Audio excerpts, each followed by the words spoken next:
សូមស្វាគមន៍និងស្ដាប់ដំរុយឆ្នោតយួនប្រចាំថ្ងៃដើម្បីជាកម្លាំងចិត្តសូមពុកម៉ែបងប្អូនចុច like និងសញ្ញាជាម្នាក់មួយផងដើម្បីទទួលបានដំរុយថ្មីប្រចាំថ្ងៃ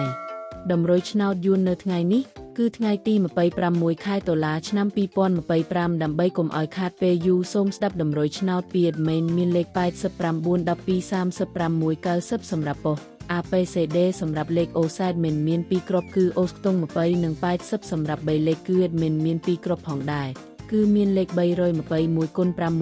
579គុណបើសិនជាពុកម៉ែបងប្អូនស្រឡាញ់និងពេញចិត្តលេខទាំងនេះពុកម៉ែបងប្អូនអាចយកលេខទាំងនេះទៅផ្សងសំណាងបានជាចុងក្រោយសូមជូនពរពុកម៉ែបងប្អូនដែលយកលេខខាង admin ទៅផ្សងសំណាងហេងយើងទាំងអស់គ្នាជូនពរពុកម៉ែបងប្អូនជួបតែសំណាងល្អនិងសុខភាព